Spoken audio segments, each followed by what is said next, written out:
Okay, we are here with Bria Blue. Hi, Scott. In the spirit of self-directed education, we are figuring this out as we go along in terms of how to get a decent video interview using the free Zoom service or almost free Zoom service. So you're going to see plenty of edits in this video. And if the edits are too strange, then I'll just sort of intersperse pictures of random things so that you know that we are, in fact, not entirely live here. So when Bria came on board, I was kind of actually not real tuned in to it when she started interacting with Peter Gray and the rest of the organizing team for the Alliance. I was actually super busy working on the website and didn't really realize that we had this awesome person getting involved. And I had heard that we had this person who is a grown unschooler, and we were very eager to hear what she had to offer. And that sort of evolved into what we now call community manager, which is, I'm going to let Bria describe what she does. But first, tell us a little bit about your background in unschooling and maybe what it is that led you to the Alliance for Self-Directed Education. Yeah, so both my parents went to school.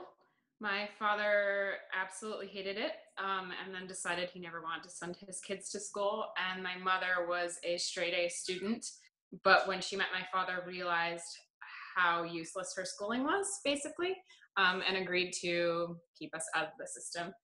So his dream was really that we would enjoy learning and not have to go through this coercive, difficult system like he did, because he really loved to learn and he didn't notice how much he loved to learn until he was out of school. So my brother's older, and he was kind of like a classically effective learner, I guess. Like, he learned everything from books and really enjoyed reading a ton. He learned a bunch of math. He learned a bunch of computer science. He loved everything my dad handed to him. I was a little bit more difficult, I think, on the unschooling path, because I didn't want to do anything my dad handed to me. I didn't want to sit down and read books. I just wanted to basically go outside and play with my friends.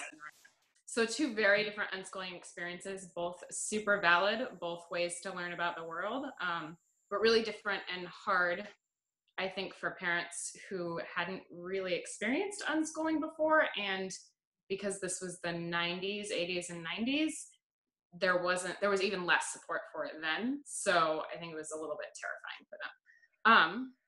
But because of how much my father told me about education and his views on education and how he saw learning happening, and because how I grew up, it became a really big passion for me to give other people access to this kind of education. And I don't think I really realized how lucky I was until I was like 18 and in college, which I kind of hated, and realizing that everyone around me had been in the school system for 12 plus years.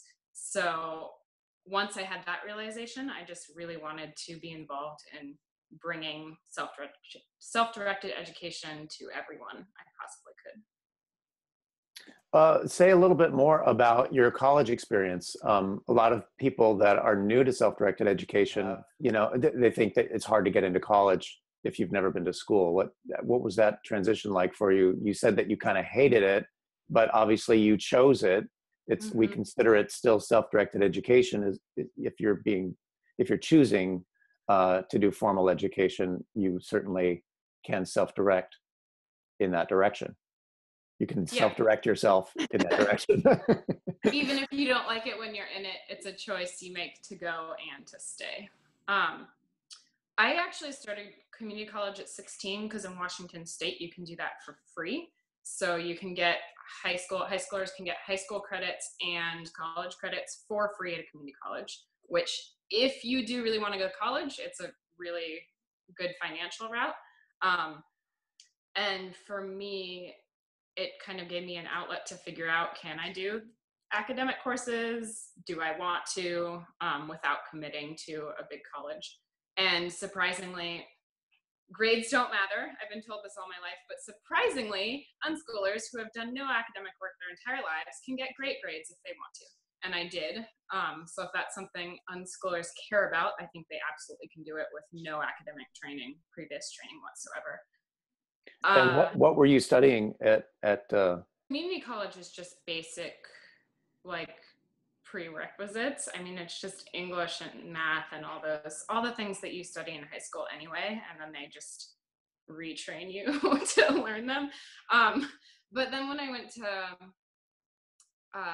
four-year university, which I also chose to do, I didn't really know what I wanted to do because I wanted to do everything.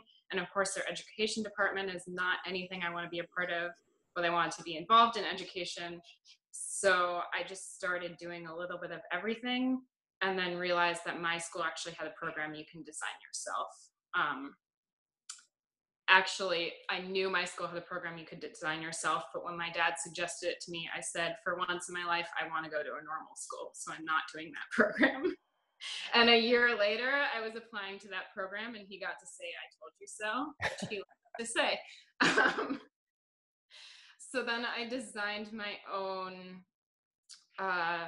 degree, which was a combination of Spanish and multicultural studies, movement, and how it relates to education and psychology. And then also what I called alternative education at the time, because I didn't have the word self-directed, but it was kind of the beginning of my journey into learning about the world of different education methods. Awesome. That's a really, I think that's the kind of story that would inspire people to realize that so much is possible, and you don't have to do everything your entire life in the alternative way. This one alternative really opens all kinds of doors. So, how long have you been a graduate of college? I guess my understanding is that you're in a graduate program right now. Is that right? Yeah. So I graduated college early because of my 2 years at community college. So I graduated college 6 years ago, and I never ever wanted to go back to school again. And then I thought about a year ago that maybe a grad degree would open more doors. I still don't know if that's the right decision, but I made it, and I've decided to follow through with it. And it possibly grad degrees can open more doors because people like to see your name on a piece of paper, but I also keep telling myself that all I'm getting is my name on a piece of paper. Whether that's a good or bad thing, that's what I'm going to end up with. So I am in grad school, and I don't love it, but it's the route I've chosen. And of course, the irony is that in order for us to hire you as our community manager, it did not require any piece of paper. No. But it also didn't exclude you. So it opens doors, but that doesn't necessarily close any.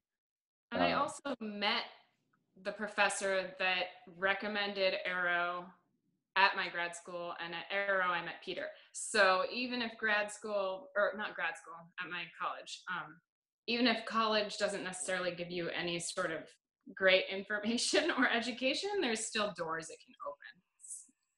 So I think that looking at opportunities that way is good too. Awesome. So tell our guests a little bit about what it is that you do as the community manager for Alliance for Self-Directed Education. Yeah, it definitely grows and evolves and changes based on the day and based on what projects we're doing. So we co-created it in the beginning, and I think we continue to change and co-create it as it goes along, depending on what the organization needs. Primarily, I manage any projects or initiatives that the Alliance is taking on. So for a while, I managed Tipping Points. Now Alex manages that.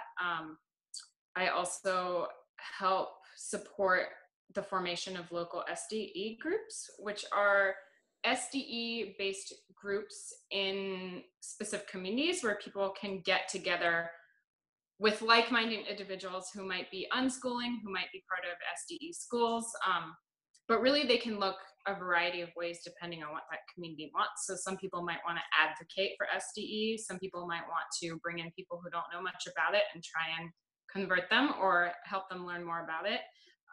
Some people might need a support group because they feel isolated and want to share their struggles with each other. So they can look a variety of different ways, but because oftentimes SDE feels isolating because there aren't a lot of people around you doing it, these communities provide an opportunity for people to get together and feel like they have other people who are like them doing the same things.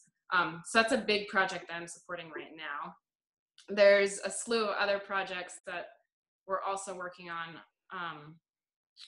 that I'm supporting, but I also handle like communications. So if you email info or if you email anything to ASDE, it comes to me, and I manage and hang out on the forums. And basically all of these things, like every communication, every email and forums and the local groups, everything that's happening is connected. So I'm often able to like connect different people who reach out with each other because I know they would make good contacts, or I'm able to point someone to a forum topic that really relates to what they're saying. So it's really cool to be involved in like lots of different aspects of what's going on because you can see how they're all connected and they're all contributing to this community and this movement.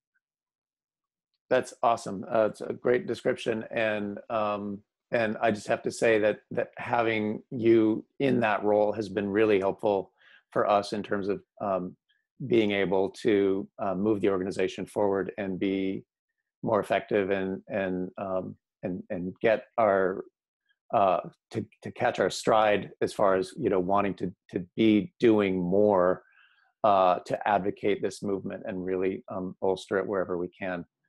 I think that we, and I say we in terms of the organization, but also as a collective group of people who want and are advocating for SDE, I think we have a chance to normalize self-directed education in a way that it hasn't been normalized before.